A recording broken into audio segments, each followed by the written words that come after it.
I'm saying, I'm watching Amawo Akwaba, and now October, Bosom and the Tosso Edunsia. Say, Memon the Druna or Chinya Bosea.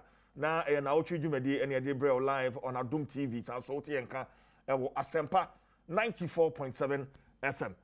Your free, your studios have 355 Farnofa Street, Elko Kobilimble in Cran. Yeah, that's it. Sana Peso, so what you bre na Obekaya home. Don't tell him you know a dianumi. And somewhere dear could train our Chimono. And ye mienua pa na ye ba betutu ho nkomo ye di kan LGBTQI plus na ka ho no de ye che say anhwa adachi bia no bebre ba be ka ho enei ho asem akoye deja e wo man ganem ne ntini say private members bill ye ka say emrahwebejafo wo mo hwe anim say wo mo resume a wo ba betena so na ho memorandum a eno so kwa akota akire se bill no emra bi wo mu a ano adine dodo enti ko hwena won gumu kakra eno ho nsem no yeguso a ye twen na fei eno akwa so na sebejafo mo friends semtrefo nhye mu yetetete se na sebejafo ni bi a wo ma gie gina mu pa se nya de aga na ha de ye bepene so no wo mu tu kwan akwa ama no ne kopa visa na ase ye sabotage yo mo se wo na mo se mu nyi ntumu no afei mbetu kwan ma ya hwe visa no mbenya no wo he eno so ho nsem no e wo ho but ana pay say ye hwe say asomanya ye de ye ho are we self-sufficient enough pressure no eba ye betimi agina no sabe o my Ghana ye ho so sa ye kwa akwaje donor support ye kopa besia ne ade de abeyo man yi eyi sa sika nyina no efri sa man a wo mo de wo magye atomu se wo ba atimi ware ba be ma timi ware be ma se me ye be ma mitimi humi hu sa se me ye be ma so oba na timi mu nti afei ye me ne ma se wo ba me shentade kasate se wo ba we ni nyina no pressure eba are we ready ye betimi agina ye nan so wo bra ya ye ho enso ye ho so anapa ye beji bre na fe ya twetwe sa enkomo no ne etoso mienu nansan ya da yo na ba beto aban ene nadwumayefo entem efa Ghana card ho controller and accountants general department na betuja say December bosom ne de edi kan ekọ no say wo ya aban dwumayeni na wonni Ghana card ya anya de ebetua oka asemi teacher unions nagrat nat say TUC crowd so aba beka ho a wo mche sa anu eden dodo emre bia ne ho no ma etachire anapa ya ne o betwetwe nkomo na yehunu wo mo ehaw na fe ye ne NIA for so atwetwe enkomo na yehunu enkomo no se ne ba ko wie me dey chief Jerry Force production team mo time achi ya da sepa sa na pen so abeka ye ho join ye on Facebook na afi ko Facebook afa comment fato ho ye beje be na fe akenkan e de ama share stream no Adom TV on Facebook Asempa 94.7 FM e wo Facebook na fe ye ndu dwumadie no ndu pepepe na ya sorry so midin no bie e de chief Jerry Force amu achi amu akwaba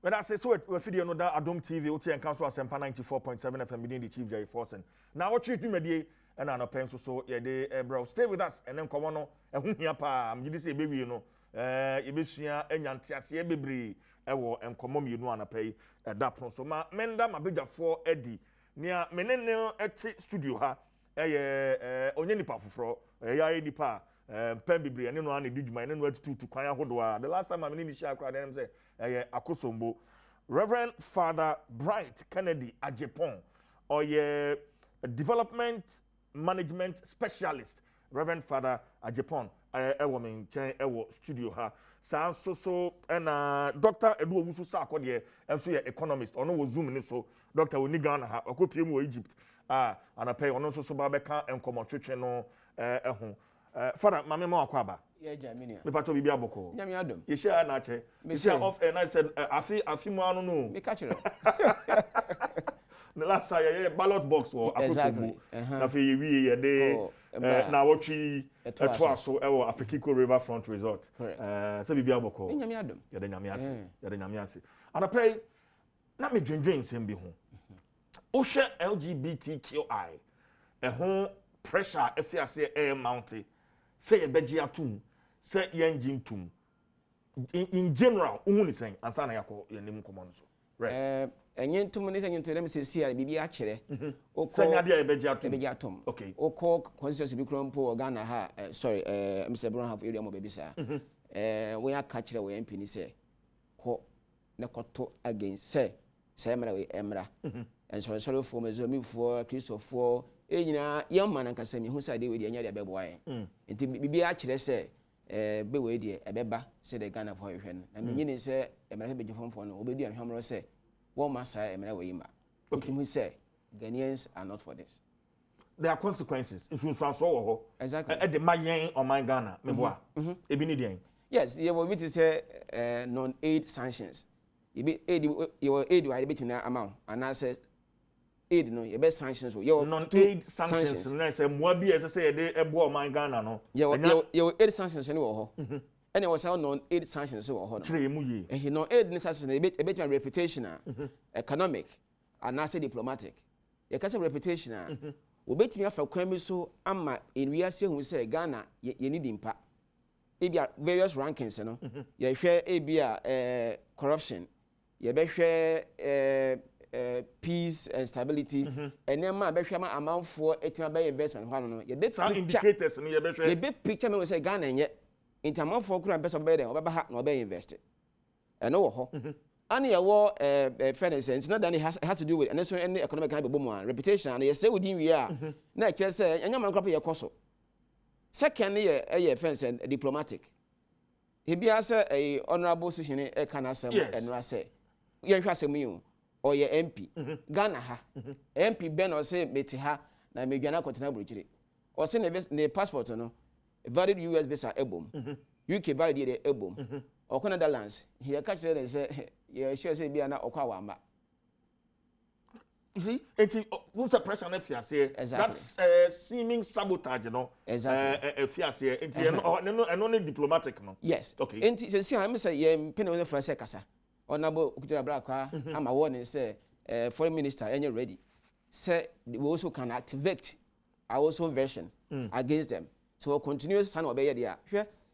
Sanctions in the beba, and I'm very happy say Adom TV more proactive na ya maye nyina Ghana fo yente ase say wo mena ya gya Thomas ye mpesa de we no ye hu say edinsanso wo ho enti ye nyina na aban ye bebo hu say de betima ba ye so enti enya krado enti aid ye nsaka no Cameroon time o kan say anya antom de a e ke say aid kran sanka. I love the way the then president Atamils responded. Yes. And kokko yi de hu o kasa pa na ke say ye kasa sovereign country. And to say that they will find means yes or person or test what is ampa ye be on say mu but the point is say my main bisa say and ye bia ye ni won kita hodie no eso boa say esenti obunu be say yan compromise yan value culture just because of age. Okay, Father, what about diplomatic sanctions?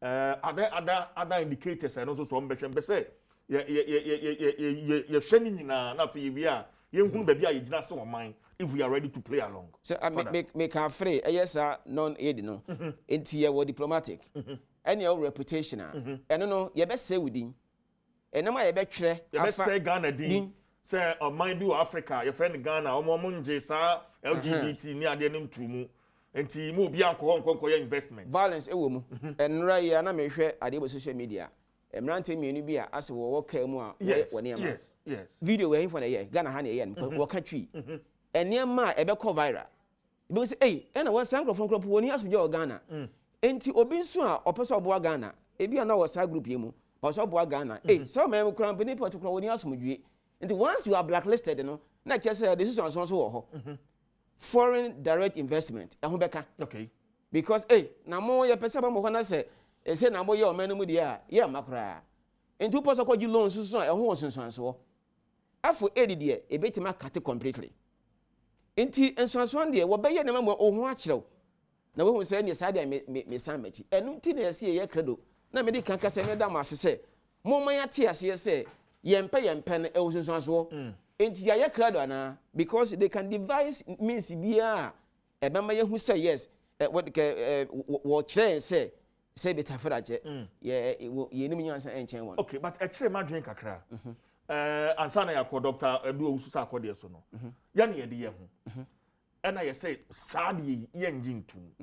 It is obi wa man no paint picture and say you're violent because e bi anamra no mu no ehye say okoto say oba ne ba wo mo di say adwuma na be ma ne be ma mo ye say ya for wo fa sa kwan no so does it give call for say emra no yenye bibi wo ho sania omo am twa memorandum wo mo kire say emra na say ano ehye dodo enti yangum kakra anya say no so so I don't know if you get my question me say emra na ye emra say ye mama nkwa mo abubu so so ye emra na wo susu say me na me obetimi abusu no afa ne ho adidi ase no bi abusu okay that's emra no mu ye den emra de wo ya is a policy okay me ye emra say be obi abusu a chesi ese okowia 1 million Ghana cedis ye ba kotum 10 years ye ba do ye nyina 3 months na ho na nkowia bi den fe kotum 3 months no ma me di se sika no enti emra ne ye enti mi say emra se me hafo no ene amanfo atwetwe ko nyina na aspect bi wo ho na me say ampa etieti amanfo fa hodie so ebehwe but adie den say ye cut pepe say side when dey o man mu hade yempe okay ma mene Dr. Edu Ususa akode or economist ye ka say o Egypt Cairo mene no entwetwe ko obeka me say o zoom so doc o timi nka ma me mu achena me mu akwaba ya dia bejo so bibia bokode kasa na twitwa but media na me kan twitwa na say motimi ye te wonka loud and clear ye te wonka pa ye te wonka okay and ye we dey sir good doc ana pay ye twetwe nkomo Ghana tempeso asisi aye ginan LGBTQI say yanji antumu a ewo nsunsanso bi economically o ye economist ewo nsunsanso bi na fe why ni kire doc LGBT no a abomination a disgraceful act enya ade a was a Ghana for so and grasisem na omo practice democracy no I don't know person mo share so if indeed you are practicing democracy and person share so say enya ade bitu obi aye bone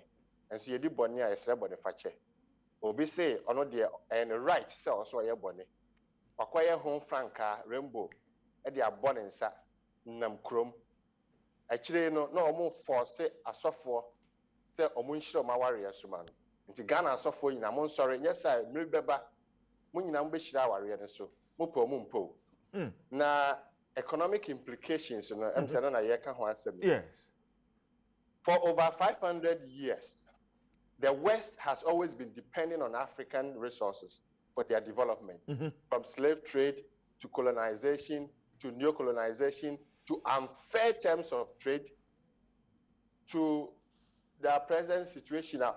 Omo make profit out of us. Enti omo mom ehia ye a chain say the ye cry ehia wo mo. Now say ye hwehwemu ye natural resources, gold, any oil ye tunu ha. That companies here a free abrochira ben. Omo nya profit wa ha within 10 years. Omo nya profit $43 billion, which means omunya profit of $4 billion every year. $4 billion every year. At sika omode boy your budget no, just 300 million, a new 1 billion cra. Into one here na yonko. Me pato me ba osisubio figures no osisubio mame doc. Me say in 10 years sika say ya tunu ye man mu gold, oil. Any a good year in a kabuma profit in Kwao from 2011 to 2018 $43 billion and our brofu companies in free Ghana and Kwao. We yanka communication MIO other companies in my where natural resources in Kwao and Faswa when you're free from 2011 to 2018 $43 billion to Chichema, about $4 billion every year. $4 billion every year. Sika amune supporting your budget. Just 300 million. 300 million. And you half a billion po. Into when here in Yonko. The West will need Africa's resources to develop. In fact, in the 1990s, China was nowhere. Almost started by Africa. I don't fire resources no the year or move ye. And until one here in Yonko. Media mestre say, a woman say, Omubuaye, Sika Fem Kakanka, but I'm a decancy to say, Sika Omunya free and channel, a dorsal chain, the year through Moho. That's my conclusion on that part. Sika Omunya free and channel, a dorsal chain, the year Omude Maye, and I year through Moho. Mame mo example ba ku bio. Me too. Heritage fund sika yenya ne fa ngo mu no yakosie e wa abrochire. Emfaso a ensi ho no interest rate no just 1%. 1 abroso na 2. Na mo ye ko bosia omo cha year between 7 and 9%. Nti ho ani hia ne yonko. Ho ani nya mfaso afri ne yonko ho. Se sika kakra mo de boaye no. Sa omo magya tum so omo yes nyambrasem abomination kwasiasem sabi. Omo fa be ma to no akoyare. Na sika kakra abrofo no omo peso omo de maye no. Yasa de akosa yare. Asa oyire ni okunu tie. Na ebi a okunu peso ofa oyire sabi na chi. Na oyire se ompene. Was ompene de na me hwe obio. So oyire will have to make a choice say mempene so ni enfa machi na menyare na sika na wode mame no me de to de me san fa yare sabia good. Ana say mame mpene so no nka say sika me amenkopa me sika na me fan sam ho yare. Nti Ghana for we have to make a choice. Na ye kekani na no enkomodi die na kire say e we say ye nya ye fa ahodie sika semu economic independence nanka eno na meba so doc president doc but nanka ho na meba are we self-sufficient enough to be able to stand say ya de ye ho enya de ya de atumu because influence je we twa train na say omukura hia ye more since na ye hia omo are we self-sufficient enough doc? I think say they are calling our bluff. The threat is not credible. Okay. Threat no mo dey my Ghana ha no enye credible. It is just a bluff no mo call it. Na omo anhwe ni yi a onyame abufu hie beba omo so. Sa economy no omo di omo nananom edi nyame som etete ye de start ye no. Omo de sabi trumu na beto aso. Na onyame abufu hie ebeba omo so ama ebe collapse omo economy nya so munim dia COVID-19 ye wo mo. Na o question na meba so no COVID-19 no ama ye hu se ye ntimi emfa ye ho nto oman bia so nipa na ohia ne amoafi no ho no ono kwa ne ho kire no mpo echen wo enti tama omanpanyin toto borders no na ye be ye dai uni aduane wo oman mu a aduane na wo amanane no emma enti Ghana ha e was say ya nkasa ye gira ye na so na ye de na sometimes na me ya say e ya sema ya kan da bia say I was say ye economic resilient na ye di ye ho so na ye pay sika e wo ya ye manmu enipa 12 million a year adwuma just 4 million penetua tax wo maka ni nyina ntua kakra so ye nya no na oyonko asesa ni nyina de akogu abrochira akoto dan minister ya ma no sika so mfa nko ye kwan no no adifa enye minister nko company ayaka se onfa nkoto abosia abo mfa meye kwan no bo se wakoto anyanko a ekina na kwan ntutu nti ya ye die ho abro senka Ghana for pa ye nyina be ya tum se ye hia obi amwa sika ketwa na ye nya na wa mamu no ya ka se betimi dia hwe ye ho yi a anka ye beko ye nim pa oman bia nye island ube hia obi mu akakra but e focus ye na agina he. If you are over reliant on somebody, the bia kwasresre we la so lala ekwasresra your pen no catch the one. Even IMF cry ka say ye kono aban bai ahompepre wo say ye nko bio ana oyi ye free mu just say yanka say ye mpen kwaso mu enti e wo say yanka say ye hwe sika ye benya o mamu na kakra na ye bedi no eso ye so emo ahe no mo de boaye enti o mo be call ye bluff. And you message tumu for no call mukro to my visa my ma enkoye di adwuma ye kwa me next year ma apply for another fellowship America o fa visa ma me emfa me ho me se metna se akira de Legon ama san kwase asemwe abade na kebe kwa kurase akoda afuo adie me mankani adi kwase asem kwa no mukaka kire sebi kwase asem Dr. Sakode omo mefa for no enfri ya enkwatire omukrom anya ade ebegya atumu ne agya atumu kina ye betimi ade ho Ghana sika wa ha omampanyina aka ana maka se agudi a yetunu e mamu no emfaso nko a $4 billion a year. So some companies in free her. You better ask you to ya good year galam say for no you more technical know-how. I can say legal ones, not the illegal ones. Legal ones, the small scale mine no. You can say make you ya kakra. You ne amayin bi almost one yin to because we are seeing that China for say what mean fasa and yambra sem no nko. Uba North Africa, what mean fasa 77 kwasa sem no ema ha. Uko India, what mean fasa and yambra sem no nko. And to more almost say yan yin to what mean ye ni jano.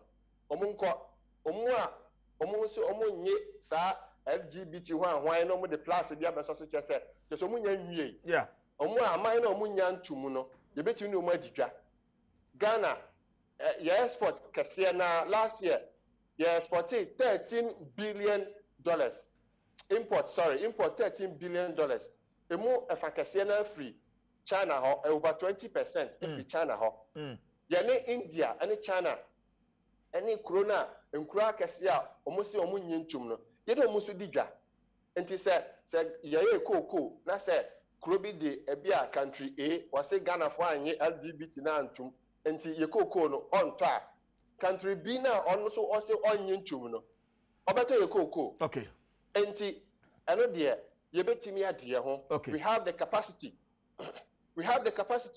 This is what we have been talking about all these years. Okay. Say yenya sa la dada ye sorry a na de ho akɔhye nkwasumu na ye sresre my 10 cities, my 20 cities, my 1 million bibia na ye sre wa bra ye betimi anya sa sika we ho. Right. Ma menka be nchirawo. Yeah doc. Na for anu sima me na bra father. Eurobond market na ya kɔ no bo sia ya bo nyina no.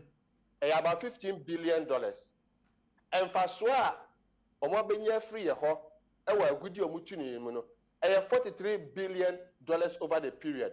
Enti emu half kura nkanka yenya Ghana ha anka ye nkobo bosia. Yeah. Okay. En faso na mu benya free ya gudie na yetu ni ha no. Senka Ghana fo nya emu half kura anka ye nsori nko mu krom enkobo bosia. Enti me kansi ni pi. Say ye betimi enye sika wo man mu e wo ha. Okay. Ye betimi ade. Me that say Dr. Sakwade no say ye adopt a champion. Operation feed yourself. Obi anko dia aduane wo ne fichire. Ye ne yemfa no nhyɛ ase. Ye wi a ya hwehwɛ aman ye betimi no madidwa. China for omuso munyintum. Ye betimi no madidwa. India for so munyintum. Ye betimi no madidwa. North Africa ha omuso munyintum. Ye betimi no madidwa. Enti omu a omusi ya nyintum nti no omu practice democracy nti omu ba kyekire yensa. How on earth say why we practice democracy?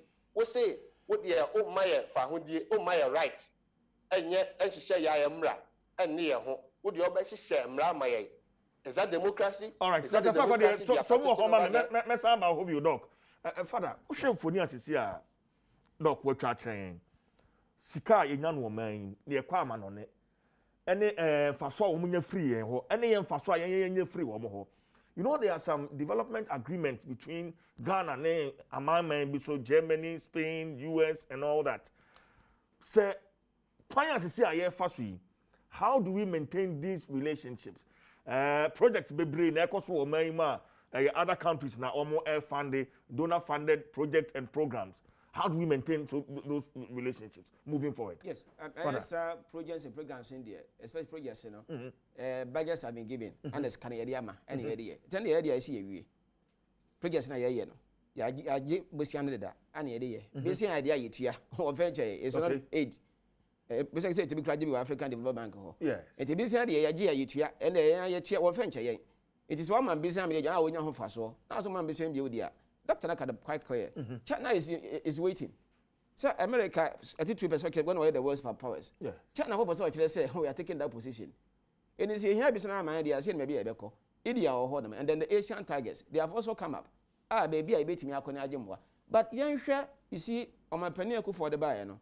Or can't be a manager, Ghana beyond 8. I want to say here. What be said? Good. Into some more the buy. About 5 years ago, and you saw me here. It's all about self-reliance. Yes, let's call their bluff. That's the point. Let's damn the consequences. This is what we want to do as a nation. Ghana, baby, until when you pass here. That the court is say, as someone here can I rhetorics. ye beka sa keke Ghana be I was so happy about it but then that wakasa kura went to on kasa mu bio na ne yekoso kura che say Ghana be ni kuro ya to akone ye so mu yi a ka we won be kasa ma kire opposition feed yourself February 1972 2 years after that no na Ghana ye rise sufficiency in terms of production ye hia mo a na ke ye hia say be fa bio di aba Ghana 2 years and then you know this was done by a champion yes the rich teacher is there and here how pan say look a dear man pan ye hia o me bio a anas nyakopo on fandom yen let me tell you by 1960 Dubai was a complete desert 1960 yeah Dubai was a complete desert but the biggest mall in the whole world is found there. The only 7-star hotel in the whole world is found in Dubai. It has the 30% of the world's screen. Actually, say the biggest construction site in the whole world is Dubai. They asked the ruler of Dubai, Hatum Mahamudu. He some kind. He say, I want Dubai to become number 1, not in the region, but in the world. Baby, a 1969 desert. You don't but then you man for a plane ticket. Echo that hotel. Echo Nantes so. That's our mindset. I mean, with all the resources I go upon the Adom of Ghana, we've not been able to. I mean, have a concrete, constant, conscious direction. Say, 100% of my local in 10 years, in 15 years, 100% of my local. I need to say LGBTQI. I just try to when we say, yeah, penny for no opposition. Unimye omanye here pa. Opposition. Unimye here pa. They know there's money here. But the moment they are voted into power, they forget that the money is here. Look, take sacrifices out. You can do nothing for your people. Si ye fence and from a free moi. Yet me nyawe. Adentina obi a ye teacher ni. E bi ka kroni bi. Se bi NDC and say MC. Within 4 years. O sikani.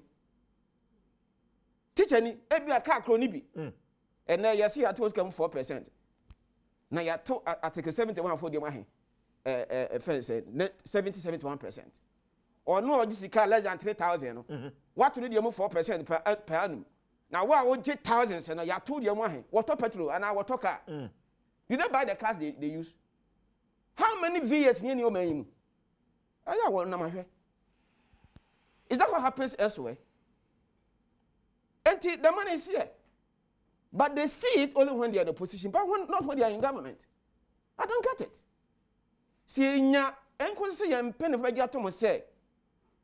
Ghanaians can buy Ghana.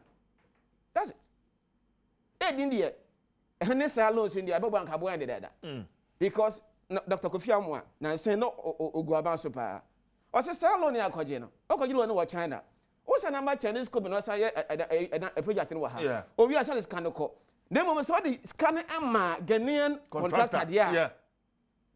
Look, let me recommend this contractor, General Construction Limited. On a year or Simberg Road, no. Okay. On a year, Adesu Sam Road. On no all year, Adesu Bobias Road, no. Now, no, I say, all year, Unkrakan Somia Road, no. Me. Because of me special I am share and near man say a brand to your corner. And you shall say, your friend Miss Azu, a director. What father? Had you been for Sokakra? Nagana higher now, what it. In time, the interior is scared for your corner. Own your corner here. Yeah. Coher so many corner, though we are all. She said, who knew a corner, you come say, Cayenne. Now, see, I take a man, see, I talking about road deficit. Your corner, say a corner yet. Yes, yeah, after 2 years, it's bad again. Now you need highways for then what it was then a warrior. Monitoring team of highways, what then a warrior. They have vehicles that are full, they run around. It is a young penny for I was so happy. Once again, I'm not a penny at monitoring and evaluation ministry. Yeah. I was so happy. Yeah. Because if we cannot inspect, we can't expect. And then buy. What happened? Yeah, be an agency CCI in the office of the president, and I'm boy. You free home. Dr. Sarkodie, by some brand hobby, sir, dependency syndrome. Kwanya ye be faso, CCI pressure air mountain bay. Of course, and pay clearly what make you position on LGBTQI. No, but how do we become self-sufficient? Is it an idea who frees our dependency syndrome? A more bonema bakum so. But CCI, the one who here pass any many ye. Sanya may yetimi di juma ansa na pressure no amount because from every indication we can be self-sufficient Ghana with all the natural resources are here. Doc. Ubisa about how do we become self-sufficient? Yes. Okay. Now, because COVID-19, am I additional say I was say yankasa yeah sufficient. Yeah, pet and your mouth, yeah, my. Sa pressure LGBTQ. Me the emitai cry. Me both cry na emitai. Now what had the plus be a pasha no. It's a munye. And also pressure, you know so. Actually, and say, be actually and say, yanya economically sufficient. Our maimo. Into yen share the various sectors of the economy. Where do we start from? Yekwa agric. Nyami Adom. Ghana hadie. Diobe bia ebeye. Uko umfichire. What the body si hwa ebeye. Yema a champion mreno yema example. Say aduane buya magana na yehu de enye ehokra. Yewa neighbors bi wo African country ha omonso so no omonye saa enyambrasam no ntumu. Nti se enoma yebetimi adua amam se emo hwe kokwa ye de kwa abrochire no sika yenya no ye de kra ne ma me nsa pe na sika na asa emo rice sugar and poultry rice sugar and poultry na asa enti rice yentimi nnua no omaimu ana yebetimi sugar commander sugar factory na yakosi wa si wa ayebosom si yeso no yentimi nye ne ye yentimi fa nyansa bia nto ho enye ne ye yebetimi aye na sugar ya no omaimu sugar cane so bia yedua ne ha ebeye poultry akoko farms away minyini na meche da akoko farms and as I know my farms ni na we match say ya revive no yeah da akoko farms dey say ya revive yes yeah yeah ye betimi aye farms saa kokos no ha sebi na ntwie ani nwan ni ayi no saa na man nyina ye betimi aye enti ade ahia ni pass tinem aye aduane nsuo ana aduro aduane de na medical boss no Ghana ya saase ne ye sensuo na ntokra ya wa dams ya water bodies bebre ye be irrigation saa man panyin da any so ade hunu aye one village one dam one na ye ka ni nyina no mama ye mfa ye kasa nko a mama ye nsori waka na ye nkeka ye ho na ye nye afi ni atiasi aduro mani age se aduro ye num na oman mu nyina dodo na ye no wo ha mintimi mo mu nyina di but minim ebi de say kama farmers ahwan yo tobinko yo NS pharmacy yo Dance yeah yewia abibiduro for herbal medicine for no so ho ombetimi aboaye kakra enti aduane aduro ana nsuo eya ade a ehia nipa survivor nsuo nso de enye na nsia galamsefo di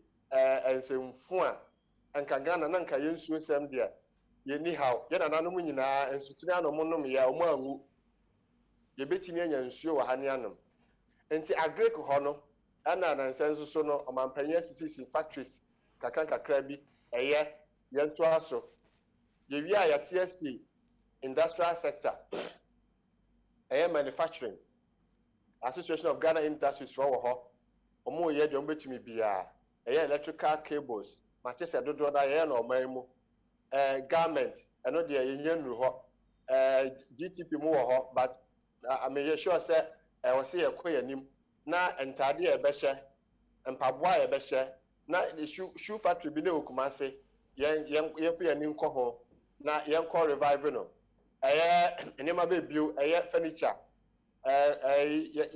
before say start akra pono every China ne Turkey no na ya nka say your carpenter for wa ha ombubo nnua ye betimi ahye sa local industries ni mu nti nema sorry yentimi nkra no ye betimi aye omanmu your carpenter for ha ye nuanum togo for no mo matese omo ya ade wo sa masonry work no ye Ghana for so ya ye betimi no maka bom aye enema na yentimi nkokra mfra brochi na epono ene nchanse de border so yentimi nkofa ye obi wa ha domo nchanse omo wo ha madam Cecilia Kofi mechiawo omu nyina Ghana for omu bo mu mode enchanse bi a ye pe bia no ye betimi akoho akoto construction Ghana for construction and crowd for them me kwan ka be me de because of construction we say ye twesi kakakaka de akoye kwan and so be kono na ekwan no amananefo na eye na sika no ye tua gobubotom na omo de kɔ abrochire na omo de akogo mo account na ama ye sidi na ho de akofom nti se omo so mo bu afu omo be se omo mfidie afri ha me crowd be me de it's an opportunity for us to intensify the local production, the domestic dominance of our industry. Air construction, air and new marketing kitty be bring your Ghana for companies on betima your coin, on betima stadium, on betima sidine, on betima construction west be brave. Oh, ma'am. And Chabafono some work from Sisa, almost some no marqua, air, almost Sanko, Ghana ha, the betimi, your uncle for how betimi air coin, the betimi air nyoma. Afe ni atiesi. You never go why I don't dear, you know, but it's aircraft, you to me, yeah. And to by all means, you better more. You more if you be brave, even industrial machines, any agricultural machines, a bit to me, I be waha, Yamiadum, Kantanka waha, any local producers be bring suha, tractor idea coin, a bit to me, yeah, Abobo ya, a bit to me, yeah, and no man can get a motorbike, and no man. You bet me and kakra awo maimu afa ni atiesi service ho and so ye ho amo education na me adom Ghana education sector teacher for the you will be eco health nurse for doctor for you will be enura ye be hia ye but machines bi wo ho dia and dey this ye kra and so no aman bibiro ho a omo nyi LGBT ni ntum omo so yes machines na yentimi nye omam no nti yebekọ obo ho akokra ni atiesi himbio banking foreign banks ewo krom ha omo faso omunya ya no mo de kọ omu krom na sidi na ho de na aba form Ghana your company nyina nse na bibinti yagugu Ghana for banks bibrea nanka sanka omu so omu di omu huni ananka yeji omu tuma sanka sabre nka banking ho de nka ni asembia insurance Star Assurance ni o Star Insurance mu nyina ho Ghana for companies ye nyina ya ho ai betimi aye ni atiesi himbio telecommunication MTN Monetigo money aye mu maka kanina ano de omu ya foreign companies okay but no come about niema obobo so nyina no without leadership enya de aye betimi aduru ba bia woni me ya adwene sa dok ola no twitwa nti yini ba ka leadership na me bisa say niema obobo so nyina say ya betimi aya amaye ho no without proper leadership yentimi nduru ho ba bia me boa okay leadership is key. Africa's main problem is leadership.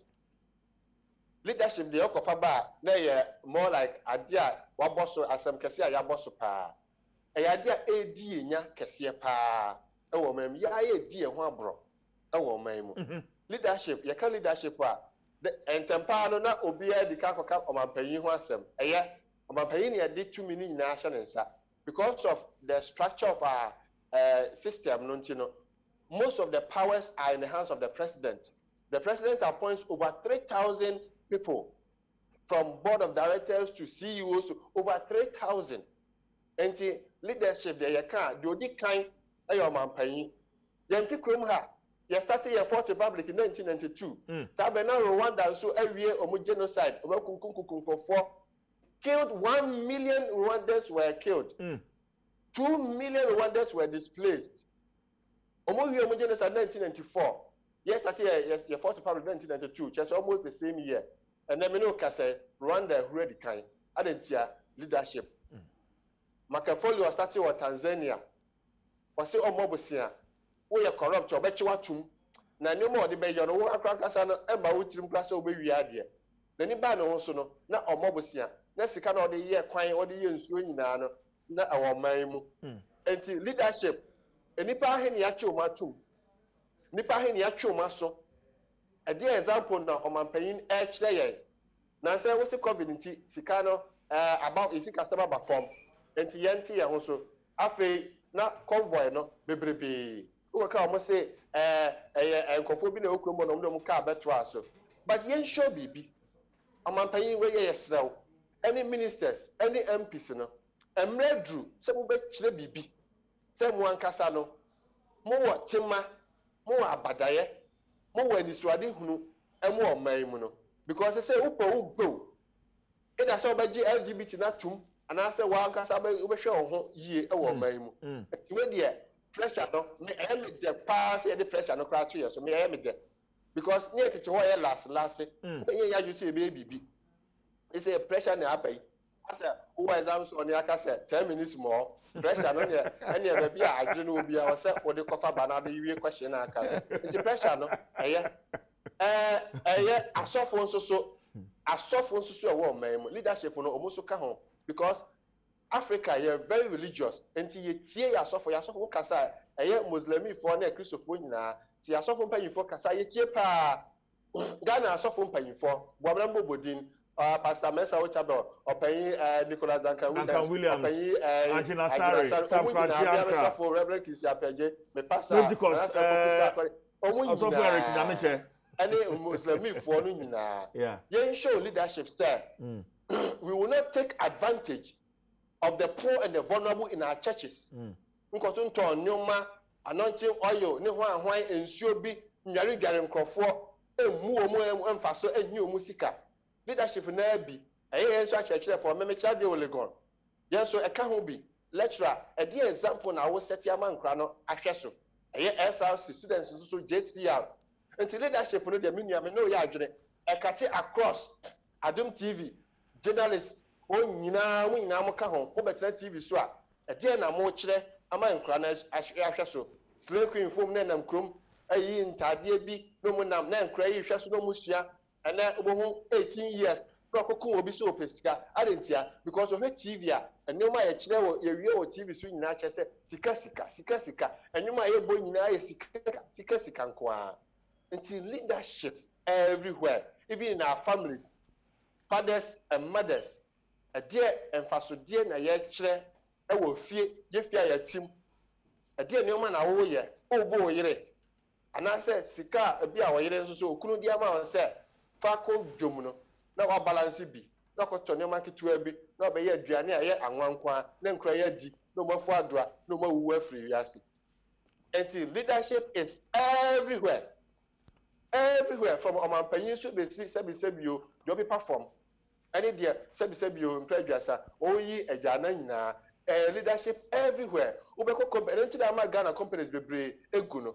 I did be a Ghana Dinda Subiana, Ubehana, the performance ever so ever from a Ghana company, Ghana this, Ghana that, Omunina, because I brought any baby, Sebi, I brought any in Brasem, any Quasasem, and I didn't know my.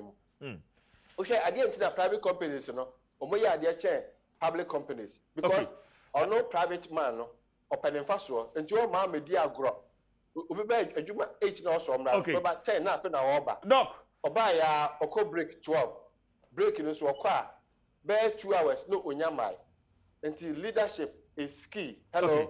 All right. And I'm also sorry. Doc, Nwaha, Doc. Mesaba Hobio, my uncle can WhatsApp comments in the Kakra. Nafi, you are, yes, so Embra or Nanaya. Anyway, freedom, so man. Now, question I will be saying, I'm saying, who here, pa?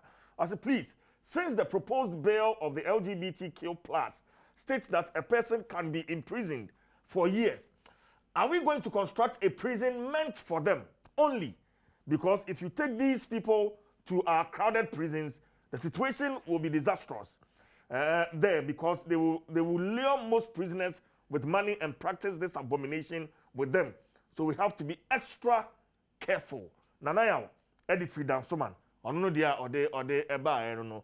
Father, I don't know what you think about this very concern view where easy. I don't know.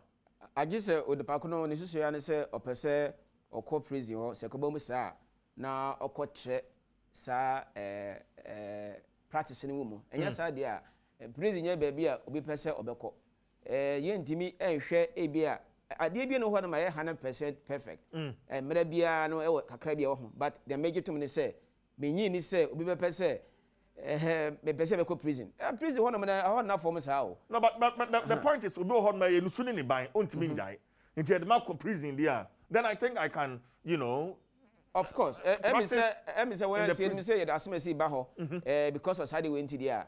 Then the prison warders no also they have a responsibility. Enti policy bia no wo institution so. Sa dia na ban who say say na say dia esi ho. Anya sa ba kunu free prison mra no. Or no kase mo na wanya a lot of disciples. Na kase ye koya na say ye buy.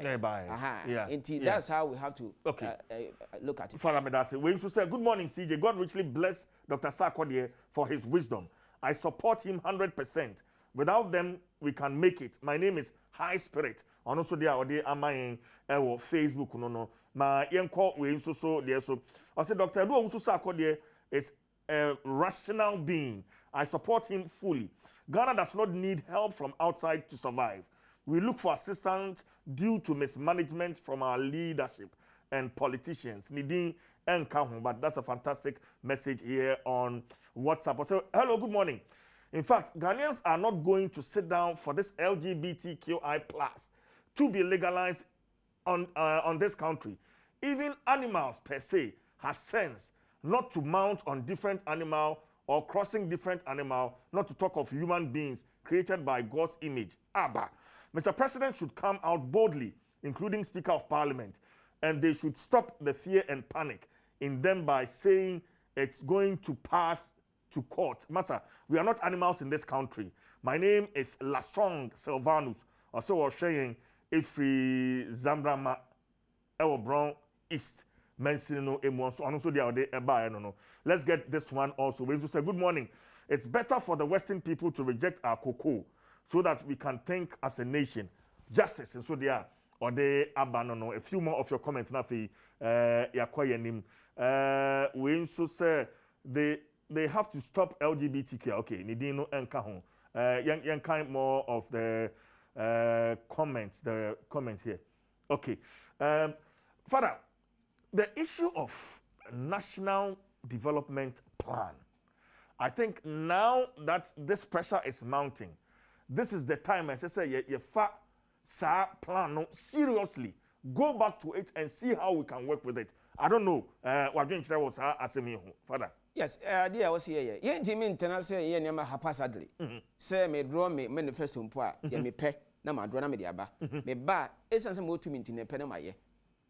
See a draw because when Ghana ye do 50th anniversary no ye draw 50-year plan bi ekosi sen eno no it akwesa yen draw plan no yen pay people from the various political parties and the people who have the know-how.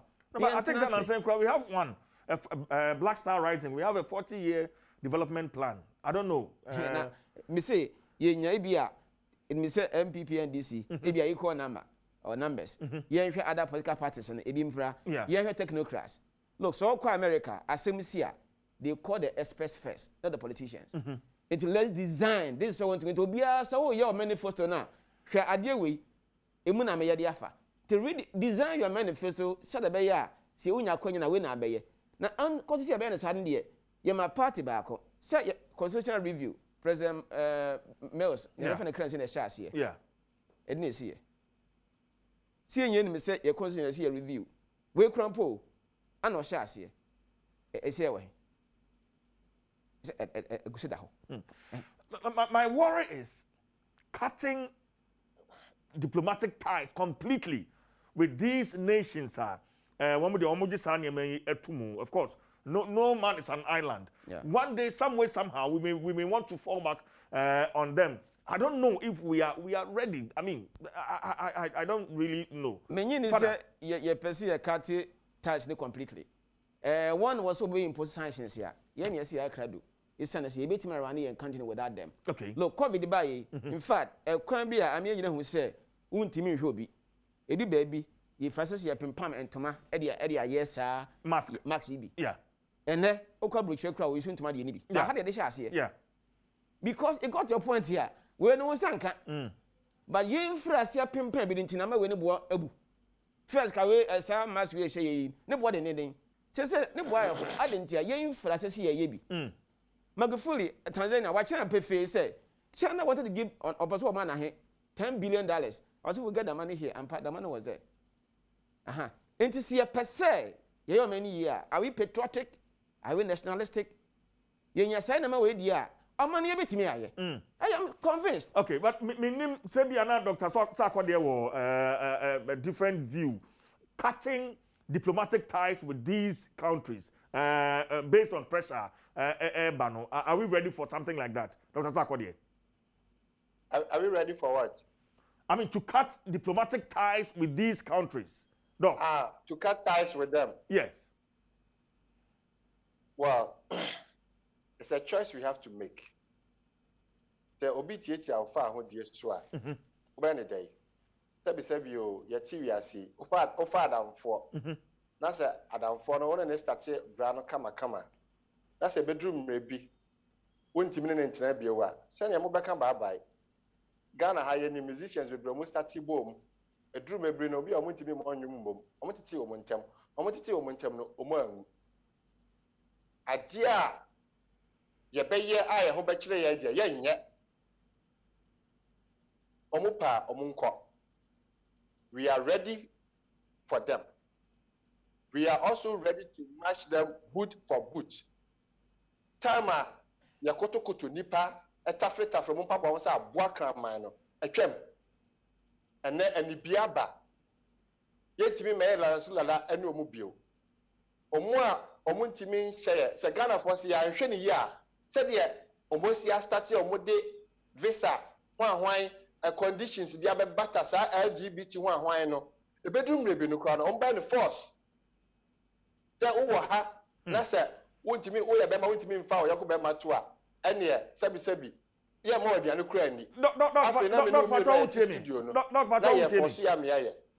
are ready for that. Okay, Dr. Sarkodie. We can start from somewhere. Let's start with Omwa Omonye sa nkwasasem ntumu. Na ye no munija. Me call China about 2 years ago. Because you are there before more many omo pay phone bi di nkobo. Na me bi so omo say na mo so mo start here. I was say omo be ma ahoho kwan no maba okro nim wo ye adwuma no na omo de China fo no bi ababata wo ho na omo sua omo sua wie ya omo so akwati omo ho eye that simple enti Ghana ha sabi onya me ahira ye with enimdifo from health professionals to one education ye wanimdifo bebre enti bronika bi say necessity is a matter of invention.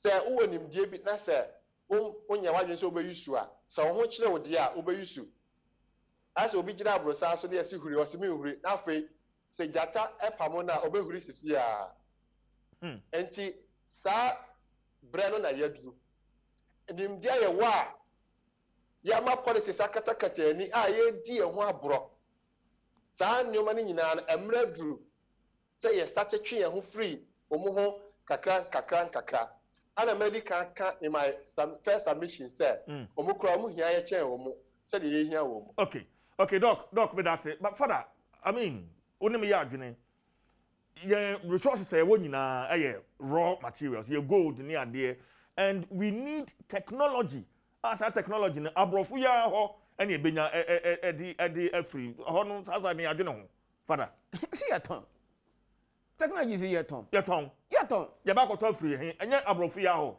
on kan so ton the machines ma wo on kan sa na say ohia yen it's clear they need to sell these technologies they need to so o my de bra ni yen ma wo sika de betima say betima ya wa ha se katanka timi a kire say timi ka o man enti de be hia no hwe another aye ka say necessity is a matter of inventions ye ho kire ye say ase Ghana Amapania to committee be a person produce vaccines.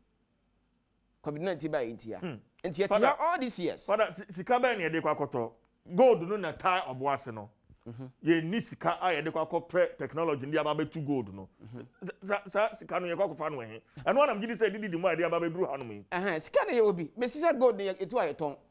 Onka so want to gold and I was here to ohia gold no that to. Ohia diamond, ohia bauxite, ohia everything that we have. But here yes we here but as ye hu see ye hu emfaso nti no ye bagane chip no aye ye miserability ye me here na bagane chip enye ne ye wo nti we have sacrificed our pride nti odwe hwe dem say as na how on earth say obeka kire me say man you sade want me dia you can take your aid but we can survive And as I said that, o man yet see the person a bit me aye be ye. No one see a person yet not sabrofo dia, and near how no. Yam we attend near 1 year. Can we cut our coat according to our cloth, not according to our size? It's near 1 year. So we see can economy and the cash at saying, say the bit my manager be asked me there, no name. See it here, now maybe to fast at the dorsal. Our expenditure is too huge. You're running our country. And see bit my so now you can say because obi your ordinary worker, your man 2,000, 150 in the account, what you survive. At 19 and penny for you, one car, one to fuel, one to utility, one hind dine, one your hay. Now, if you're not doing or consumer, you're same as Kakra, pay once half and conquer. It's your baby if you're an MBA. Hey, I say how we want to run the country. Father, I say, Mammy, be on the phone lines, and after making kind messages in the Kakran, so, and so, Dr. Sako, there were Homano, so, phone lines now activated 0302 211 701 24 0302 211 701 211 211 Dr. Sako, there, Mammy, beside the same question, now, my father, try a year, and I'm saying we are, then come aboard, no, so, technology, I bet here. Because it may be raw materials. Technology, so definitely we may have to fall on Sir Abrofu ye. You're quite saying, Doc. And America can say, your countries be bria. Omono sa LGBT nchum. Okay, of course. What about China? What about India? Omo sa technology na here. Enti omo ne no mbedidwa. You know mo best start. Na fe ya share kakran e bedroom rebi no Ghana ha na yetimi ye yankasa ye neoma. We must start from somewhere until omuntimi ma sa technology neoma ye ntimi nya o man mu no ye betimi akra free kuro foforo a omudie omunye sa nyambra sem we ntum ana medical body China wo ho India wo ho kuro akese no bi kura ye ho amo Malaysia, Islamic countries, Romania, Malaysia, so much just and some fun way atum. Singapore, and sa enkura kesi omo developing more technology no. You know mo bedija. Okay. You know mo best start. I 50-50%. Entina yeah research bi ne ka say a good year you o man mu no. I was say your participation interest no equal about 55%. As a channel say we be out free India. When him said he is too good. For when him dear bra, Ghana has yen so good our assassin so. Until 50-50, ye cha and fasono, ye betcha 50-50. Okay. How the air shots here? Okay. Now the uncrow for so abata or more management in honor. Enti ye managerial functions, ye yanina and marbra for no. And it's a nipa tender. A be a mu 2 be free Ghana, a mu 8 a be free China na India. No master here, Juma. Africa kakra, your technicians, any technocrats. No musia, kakra, no musia. And your friend industrial attachment. Okay, PhD, your friend will be industrial attachment, compulsory 1 year. You must go somewhere and learn practicals. And see, a dear beer, say you're good, say you're short, say you're dear, na you to say you're fango, yeah, you to know by mono. You're fire and crop for a matter bata home. No monsieur over a period. Okay. After 10 years, no. Okay. Both say ya dear home. All right. Doc, me that's a message about hobby. I mean, call me phone lines. So Abu is my first caller. Okay, free. Second D. Abu, what's the coming? Good morning. Good morning. Adom, now say. Oh, Massa. Adom, you made the other no connection. Okay, Abu Yenteu. Assassin the Ababu and Wama on the Mount. Minche what panelists in here now, they wait to work for Fiala. Adom TV, Fatobo Juma, never share one. And then, Yabada Abandabin, Speaker of Parliament. They show tomorrow, board Rabbi press conference, yes, Benedict, on the time, you make sure of pass Bruno. But you put it to send the parliamentarians, you be a parliamentarian team. And what come to my, I don't pass a bill of parliament for the parliament. You put on all the parliamentarians or full parliament. You put on 4 parliament, Ghanaians, yes, saying, now, you see, I'm perfectly voting. You put open voting. So, already here, always support the bill now. I put a pass the bill, my bra. My 2 million embrace and some free, I punish on son of my saddle. I want you to listen to phone. Now you come and met 2 sessions here. We're going to be able to go. You're about to transfer and Babin. Oh, madam, I am calling from a gun of here. What is happening that very day? Okay. Parliamentarian, the other one, baby, I'll tell you. All right. But I say, Abu Uba now, what's seven, one bonnet, top, I want to tell enough for your queen. Nabon Sakava. Hello, Nabonsu. Hello.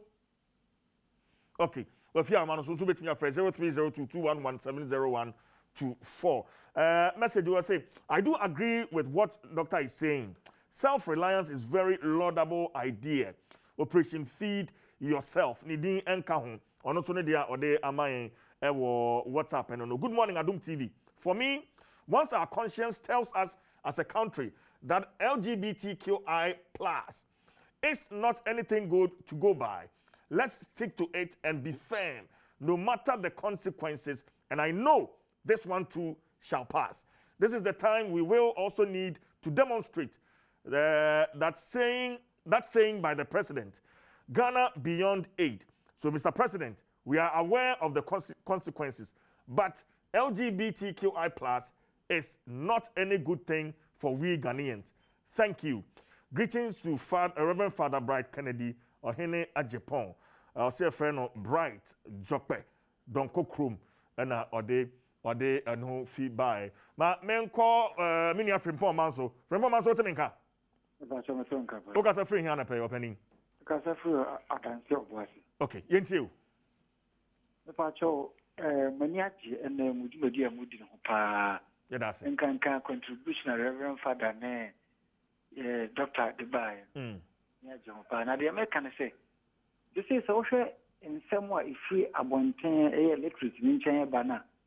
Good one, let's say, LGBTI plus, no Ghana and Intino, and Massabeja for Sonam for a yak to a you so Munkudina in Pesaso, or Massabejo.